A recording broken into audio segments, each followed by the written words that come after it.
Hi, Aaron here from Superior Singing Method, and I want to talk to you about your head voice. Okay, welcome back. I want to talk about the head voice. This is part 2. If you haven't had a chance to see part 1, check that out. This is kind of a continuation of that, part 1 of the head voice.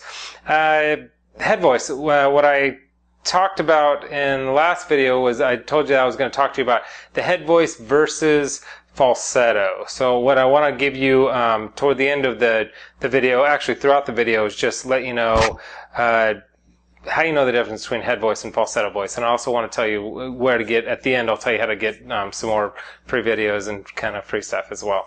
Okay, so let's jump right into it. Head voice and falsetto. The problem with head voice and falsetto is that they sound pretty similar when you get up into your higher register, so a lot of times it's hard to tell. I remember early on as a singer when I was first several years that I was singing, and I was even at that point I was already performing and playing, playing. I'm a guitar player as well, but playing and singing gigs around town and doing all that. I still wasn't sure what was my head voice and falsetto. I didn't really care that much because it didn't matter, but once I kind of wanted to know how I could strengthen my head voice and not flip into falsetto. So let me give you an idea of what the difference is.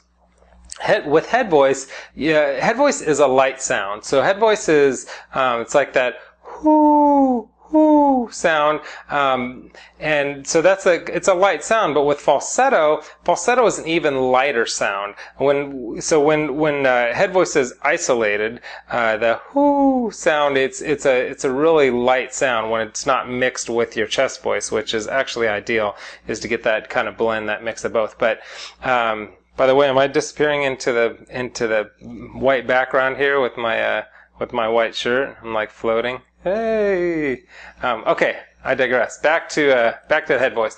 Head voice is a light sound, the whoo sound, but falsetto is even lighter. It's like ho ho ho ho. It's like a real airy kind of sound. You hear that ho ho. Even that lack of connection, it's got a little bit of crackly to it. Ho ho.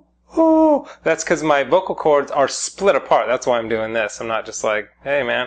My vocal cords are split apart. When you're in falsetto, your vocal cords break apart, because falsetto, your voice, the mechanism in your voice, falsetto was created and built into your voice. This is just a brilliant little creation here, is that when you're singing straining or singing too hard and too high, or you're forcing too much air out and it's going to really damage your vocal cords, that's when your vocal cords split apart into falsetto. So it's like so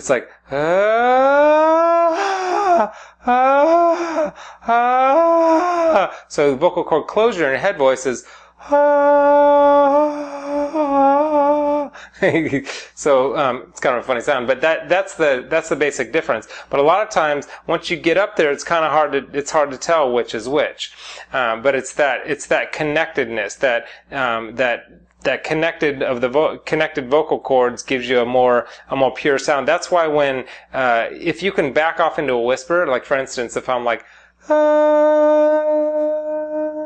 no matter how quiet I get and no matter how much I back off, you're still getting sound. You can still hear the sound. But in falsetto, it's like it backs off into just air moving through. So that's another way you can tell between head voice and falsetto. There's a little more of like a hiss, and it's a little more airy. Head voice is light, but falsetto is even lighter and more airy kind of sounding. So sometimes, I started talking about this a little bit, but sometimes you'll be in a pure head voice, but mixed voice, and again, that's for another video. I talk about the pharyngeal and the mixed voice in other videos, so you can find those, but very rarely are you going to be in just like pure straight up head voice.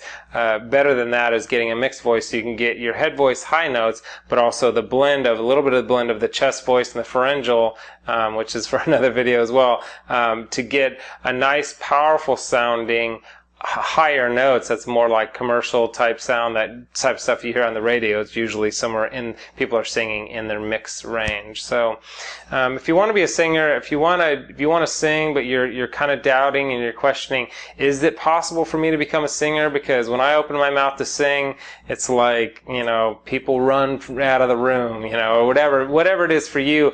Maybe you have a fear of singing, so you're not really sure. Maybe somebody told you can't sing a long time ago, and you still believe that. Whatever it is, maybe your brother, your sister, your mom or dad or something. I want to tell you that you can sing, you can learn to sing. It just takes some time, it takes some discipline. You just need the right techniques and you need the right exercises, and you can learn how to sing. You can follow that dream and you can attain that dream if it's what you really want. And if it is, on that same note, if you really do want to learn to sing, I've got a program, the link below, I've got a program. It's an 8-week systematic course where you learn the right things at the right time, full of tons of exercises and techniques that in 2 months you'll be singing way better. So that's the link below. Also, the link you can get, I got some free stuff, free videos for you as well. If you don't mind sharing the love and subscribing to the channel and liking it, and leave me a comment too, because I usually go through those comments and see what it is that people want me to learn. People want me to learn. They want me to learn. What people want to learn that they want me to post and teach about up here. So leave me a comment and say anything you want. I usually read all of those.